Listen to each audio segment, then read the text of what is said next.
Hello everyone. Hello. Hello everyone. Welcome back.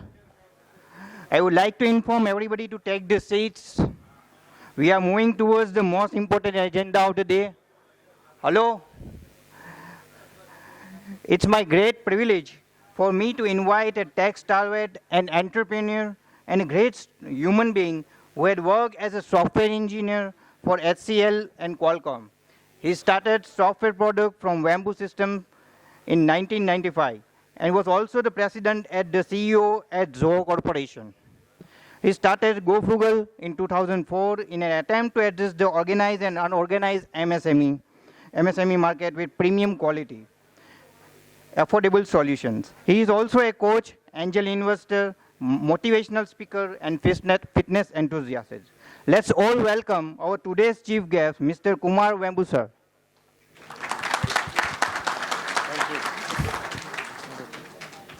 So, before sir આવે, I think એક exciting વસ્તુ માટે આપણે બધા વેઇટ કરતા હતા. એ હતો આપણો delivery boy.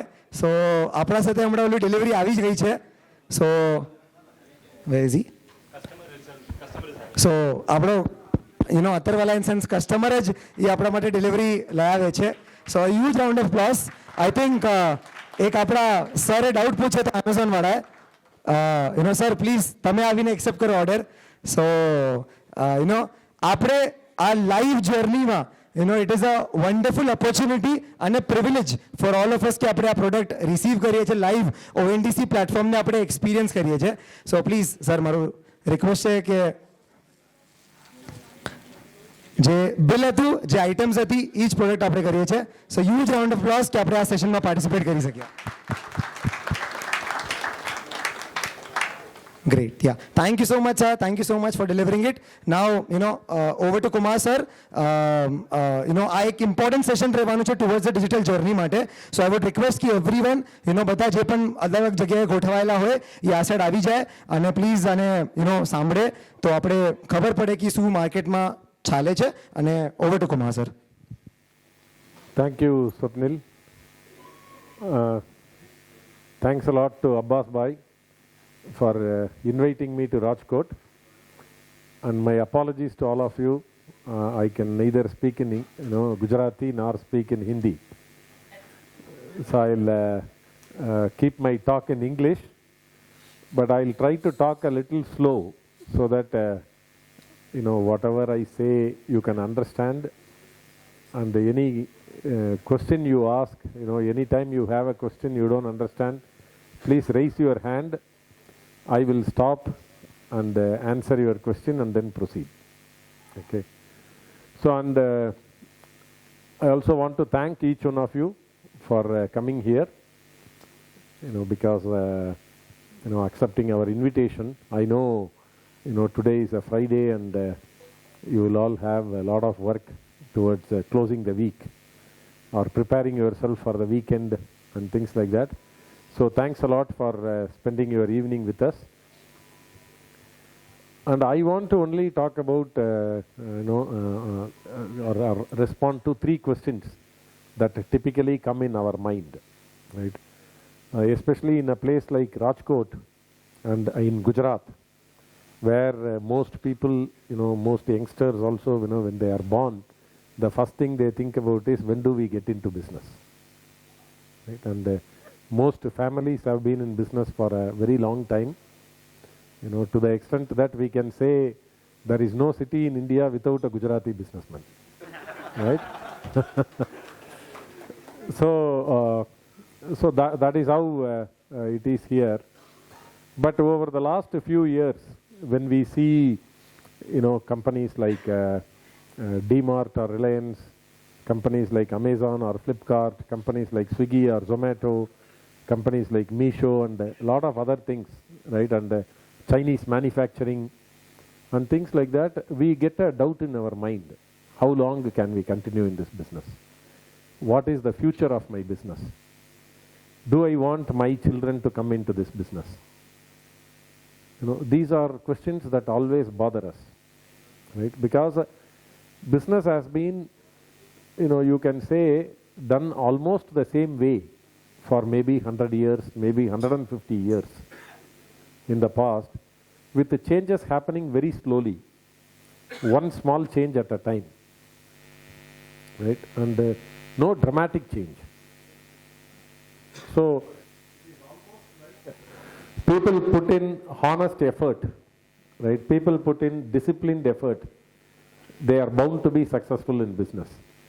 So if anybody fails in business, anybody loses their family silver, it is because they were indisciplined, they were not focused on the business, right? So effort, disciplined effort equals success. That is how business was. Whereas when this huge change is happening, right, there are changes happening in lots of dimensions. So one change is capital was scarce. Today capital is easily available, right? Another change is, technology was evolving slowly. Suddenly we find technology is disruptive, right? There are suddenly many new technologies, right? And like this, many changes, right? Automation in every kind of business, right? And people's preference for not staying in one job for a long time. So attrition is changing, and getting people into business is becoming difficult. People's ability to learn, people's ability to consistently do the same thing well again, that is changing. So many changes are happening around us, right? And this is impacting our business. So that is why we get this natural doubt. And big companies are in the news all the time, right? Whether for making huge profit or for making huge loss, right? For one or the other reason, they are always in the news, right? So when we run a local business, smaller business, we always get this doubt, how long can we go, right? And things like that. So it's first very important to understand what is the opportunity for our business. Why are so many big companies and so much investment is chasing these businesses, right? Where we think our own margin is eroding, right? Our own cost is increasing. Why are so many big people interested and investing and losing so much money? So I want to tell you 2-3 pieces of information. I don't know whether you would have come across them. So number one is, HCL chairman, Mr. Mehta, in 2019, he made a very, very good, I can say, something that we never thought about. He said, India, in 2019, he said India has one of the lowest FMCG consumption in the world. Meaning per individual, how much FMCG product we consume in India is lowest in the world. So he said, if Indians consume as much FMCG product as Indonesia, our FMCG market will be double what it is today. If India starts consuming as much FMCG product as China, our FMCG market will be 4 times what it is today. And if every Indian consumes as much as how much Filipinos consume, India's FMCG market will be 6 times what it is today. And Thailand is 8 times. Right? We all know. See, if today we are only consuming half of what Indonesians consume, we know how much our consumption has increased in the last 10 years. How much the consumption has increased in the last 25 years. Right? People who are 50 plus or 60 plus, they know how much our consumption has increased last 40 years. Right? When I grew up, right, in our family even food was rationed. Right? We have to eat what is available by sharing, right? Not in plenty. Right? Today, I can say, whatever, more than what I didn't have to eat when I was a child, we are wasting every day. Despite the best efforts not to waste any food, right? Meaning, we end up giving it to our servant maid or somebody, right? But the consumption is still low. But the second piece of thing, if you look at countries like America, countries in Europe, Japan, China, in all these countries, population growth has almost stopped. All the countries that are rich, they are not growing. Right? India's population is still growing. India is still one of the youngest countries in the world. We are 10 years younger than China, almost 20 years younger than America, and about 25 years younger than Japan in terms of average age. You know, India's average age is about 28. Right? And our population is growing. And as people age, they consume less. Right? So everybody in the world who have the know-how to manufacture or know-how to do things or even know how to sell goods, they all know that the next 25 years, consumption is going to, in India, is going to grow. See, this, what I told you is only FMCG. This is true for pharmaceutical, this is true for furniture, this is true for, you know, consumer goods like, you know, washing machines, TVs and fridge. This is true for mobility, mobile phones. Every category of product, what is true for FMCG is true for everything. Right? So that is the market. So if somebody is, you know, let's take an Amazon or a Walmart or let's take a, you know, Siemens or IFB or anybody, they all know that if they don't build market share in India, you know, they don't have a future because they can't sell as much as they are selling today in their own country 10 years later. Right? So everybody knows we are the growing market. We have the people, we have the potential where our consumption is increasing. Right? So India, you know, people say, you all would have read, right? In terms of percentage growth in GDP, we are among the top, you know, like 7%, 8%, nobody is growing this year. Right? And with more investment coming in and things like that, our growth rate can accelerate. That means our people will get better pay, our people will get, you know, like when more and more some of the manufacturing activity shifts in India, more IT jobs get created in India, all of them happen, our own, you know, income levels will increase. Right? Even if you take Rajkot as a place, I am told there is a new airport that is going to be opened in the next couple of months. There is a new, you know, air, you know, aviation manufacturing and other hubs that is getting set up. So in fact, you can think about how much more jobs are going to be created in Rajkot, how much more consumption is going to increase, how much more property prices are going to increase. All of them you can visualize by just knowing about all the development that has happened in the last 3 years. And this is not limited to Rajkot. Like this, every state, at least 2-3 cities, this is happening. Right? So the reason, you know, the foreign investors are coming and investing so much money, even when people say for the, you know, foreseeable future, I will only be making losses. Because we know, like when Zomato CEO gave a TV interview, when he was asked, when will you be profitable? He said, I don't know. Right? So even CEO doesn't know when he will make profit, but his business is highly valued. Right? Why people invest in that business? Because there is a huge opportunity. You crack this market in 5 years, you know, after that, you know, if all the small businesses lose their hope or, you know, they are not in business, somebody, you know, they call it last man standing. So the last man standing can become the winner. Right?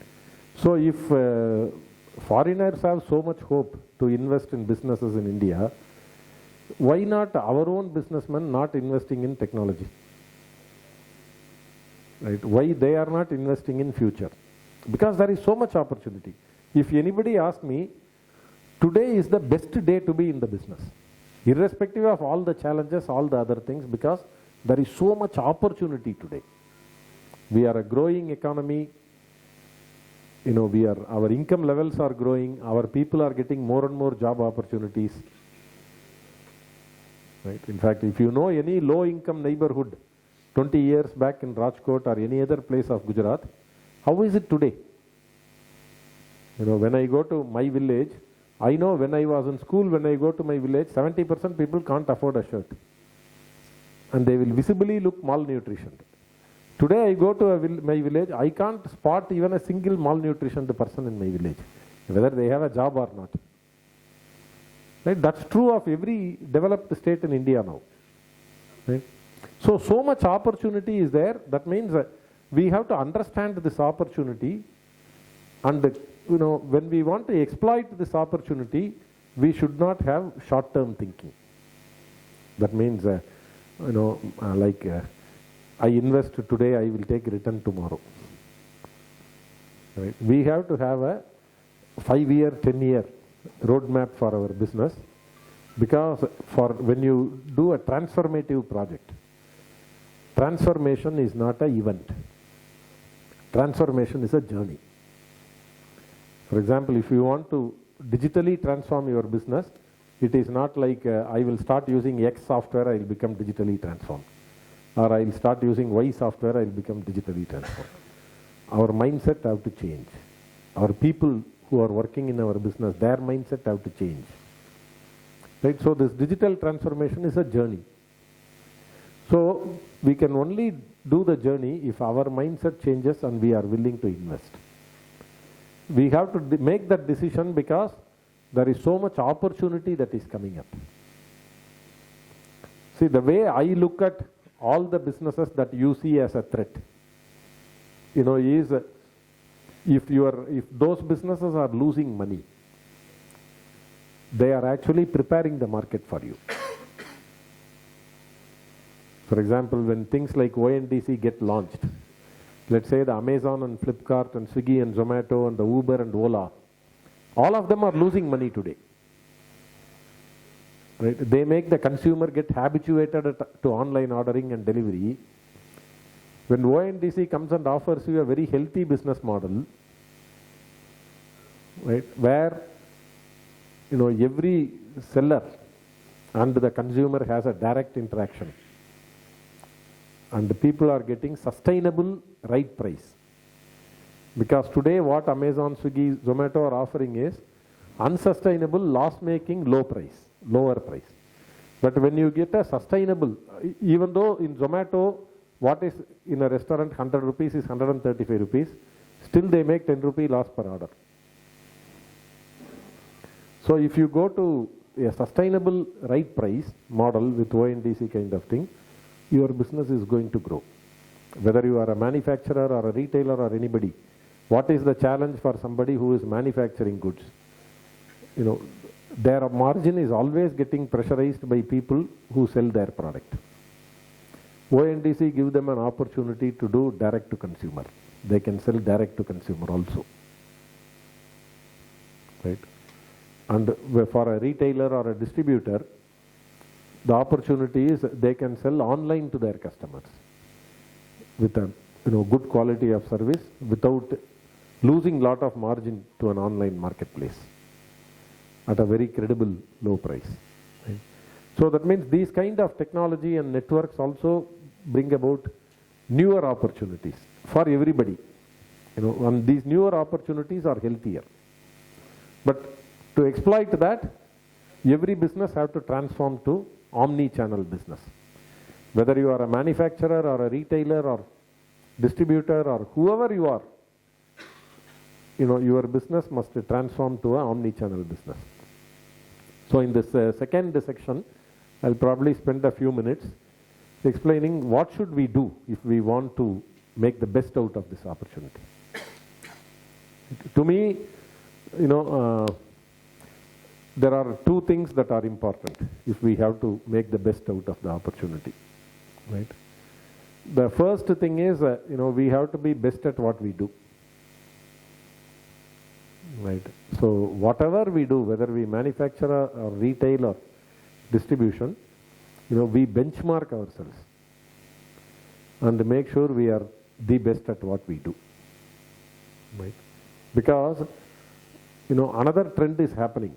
World over, this is not only limited to India. Right? For example, I'll tell you two things. I don't know how many of you have heard of a company called Shopify. Right? So, last month, Shopify is a Canada-based company. They give e-commerce portal for customers. They are a public company. When the pandemic struck, lot of businesses implemented online, lot of business happened online. So their share price went very, very high. From the peak post-pandemic, their share price is down 85% now. And they actually last month laid off 10% of their workers. And the CEO wrote a letter that is actually having a very good message for all of us. In fact, I would recommend all of you to read that message, original letter itself. What he said is, when the pandemic happened, they thought people's behavior in terms of shopping more online is permanently changed. So if, for example, pre-pandemic, 10% customers were shopping online.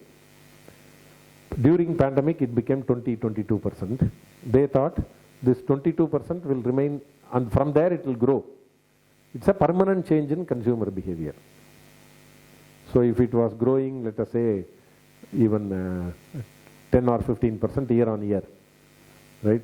That growth has accelerated. So he said we hired a lot of people thinking that there is a permanent change in customers shifting from offline to online. Remember, Shopify operates in most developed countries of the world. Their pricing is like that. They are in America, Canada, and Australia, and the rich part of the world. But what they found is, when the pandemic stopped and the market started opening up, he said the order volumes all fell back to the pre-pandemic level at the normal growth. So that means pandemic is just a temporary blip, and everything returned to normal. But we overhired, assuming that there is a permanent change. So that means this shows consumers want to walk into a shop, even in America. Consumers want to do business with the local businessmen, even in a country like America. Right? And India is definitely, we are much more a relationship-based country than America. Right? 10 times, 100 times. Right? So, same way, Amazon had their quarterly results. I don't know how many of you, I'm talking about America, Amazon having global quarterly result. Anybody read that? Okay. See, that is also had a lot of things to learn. Amazon actually lost $2.5 billion worldwide on their e-commerce business last quarter. And the reason they said this, during pandemic, they also saw what Shopify saw. So they opened a lot of warehouses and they hired a lot of people everywhere. And they saw that the growth rate and everything dropped back to what it was pre-pandemic levels. Consumers are not ordering as much online as they thought, during pandemic. Right? So they also have to let go of a lot of people. They said because they built these warehouses, they invested so much money, this loss will continue for some time. Because they made so much capital investment. They have so much excess capacity now. Right? So what these things show is, like consumers prefer local business. Right? That is another thing that gives us confidence, right? So that means how do we go about, transforming our business? That is the most important question, right? To me, there are only way is every business, irrespective of whether they are a manufacturing business or trading business or a service business, in trading whether they are a wholesale business or a retail business or a distribution business, every business must transform themselves digitally. So when we say this word digital, this has become very familiar word because even our Prime Minister talks so much about digital and things like that. Many times we are all shy to ask, what is digital? So I have to me, digital is something very simple. To me, when we got our business computerized, right, we were going and giving command to the computer. Computering is performing what we asked it to perform. Right? That is computerization. In digital, computer is giving command to us. We will do what computer is instructing us to do. It is that simple. You take the case of a Swiggy. If anybody is having a restaurant, what is happening with Swiggy? An order comes through Swiggy to a restaurant, right? That gets more preference than the order from a guy who is sitting in the restaurant. Because the guy who has ordered a product and sitting in the restaurant knows he will only sit there. Whereas in Swiggy, the number of seconds within which you are marking it food ready, the speed at which delivery boy takes it, that is how internally you will be shown on top. Right? So nobody, Swiggy CEO or any human being in Swiggy is not looking at, okay, Kumar has picked up the phone now to order in Swiggy. Which restaurant he is ordering, I will make sure I will call and tell the restaurant to service fast and all. He says, okay, you have to, within 30 minutes, delivery should happen. You are having 8 minutes to prepare the food. You better prepare it. That's all. My mission is watching. Mission will give you a report. You got 100 orders today, only 80 orders you prepared within 8 minutes. Remaining 20% order you prepared beyond that, I will deduct so much money from you. Nobody argues. So you can see how lot of the labor has actually become, more and more, obeying the instruction of the machine. In fact, one very interesting thing happened. In the UK, the people who are working as drivers for Uber, they actually filed a lawsuit against Uber, saying, we should be treated as employees of Uber and we must be given all benefits like medical insurance, like gratuity, PF, like that we have, like that we have to be given all the benefits.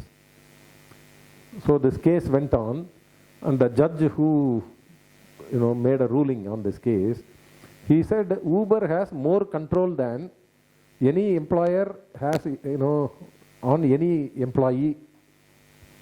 Uber has more control on the driver than a normal employer having control on their employee. Because the moment a Uber driver logs in, Uber is tracking his location. The moment he sent a order, they are tracking when he is starting and moving, when he is reaching, when he is picking up. And the consumer can say how clean his vehicle was, how polite he was, and which direction, which road he drove, whether he drove through the shortest path or whether he dropped the consumer on time. Everything is known to Uber. All the data is there. So they said that they must be treated as employees. They cannot be treated as contract worker because Uber has so much control over his, when he starts working, they have so much control.